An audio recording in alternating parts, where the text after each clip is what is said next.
रेहान एक छोटे से गांव में अपनी माँ के साथ रहता था।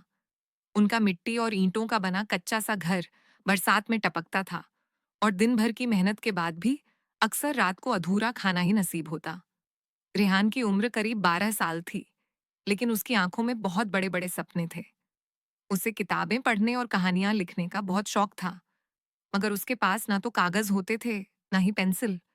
बस कुछ पुराने मैगजीन के किनारे और एक टूटी हुई पेंसिल का छोटा सा टुकड़ा था, जिससे वह अपने सपनों को आकार देने की कोशिश करता।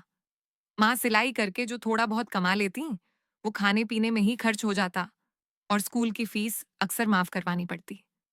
एक शाम जब वह कचरे के ढेर से पुराना कागज ढूंढ रहा था, तभी एक बूढ़ा आदमी उसके पास आया। लंबी दाढ़ी, चमकती आंखें और हाथ में लकड़ी की छड़ी लिए वह उसे गौर से देखने लगा।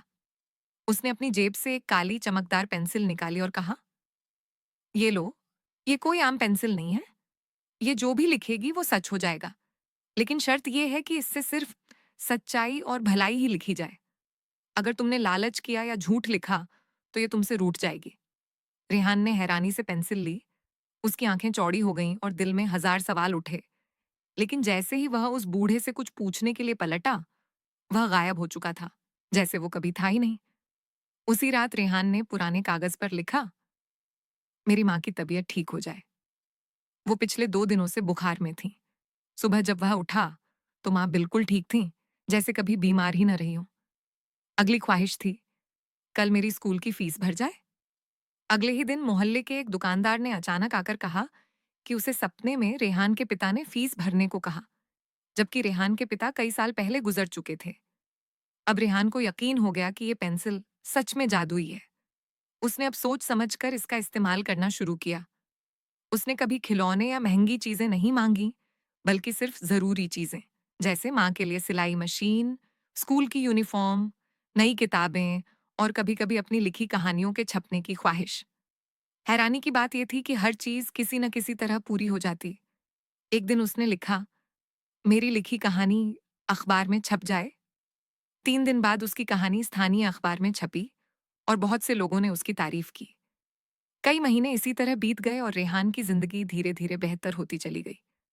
मगर एक दिन उसकी कक्षा का एक लड़का, नदीम, जो उसकी कामयाबी से जलता था, उसकी कॉपी से चोरी छिपे पेंसिल उठा ले गया।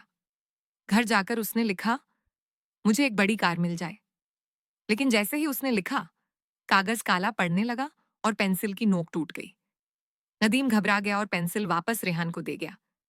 रेहान ने पेंसिल को अपने दिल से लगाया और वो खुद ब खुद जुड़ गई, जैसे वह सिर्फ अपने असली मालिक की आवाज पहचानती हो। साल बीत गए। रेहान अब एक मशहूर लेखक बन चुका था। उसके उपन्यास पूरे देश में मशहूर थे। वह स्कूलों में बच्चों को लिखने की कला सिखाता, अनाथ बच्चों के लिए लाइब्रेरी बनवाता और सबसे बढ़कर उन बच्चों की मदद करता जो लिखना चाहते थे लेकिन साधन नहीं रखते थे। पेंसिल अब एक छोटे से टुकड़े की तरह रह गई थी। उसकी चमक मध्यम हो गई थी।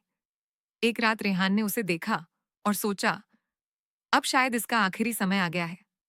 उसने धीरे से लिखा, ये पेंसिल अब किसी ऐसे बच्चे को मिल जाए जो ईमानदार हो, सपने देखता हो और दिल से सच्चाई पर यकीन करता हो, जैसे मैं करता था। अगली सुबह पेंसिल हमेशा के लिए गायब हो चुकी थी। कहीं दूर किसी और गांव में कोई बच्चा कचरे में कागज ढूंढ रहा होगा और अचानक उसे एक काली चमकदार पेंसिल मिलेगी जो तकदीर बदल सकती है, बशर्ते वो दिल का सच्चा हो।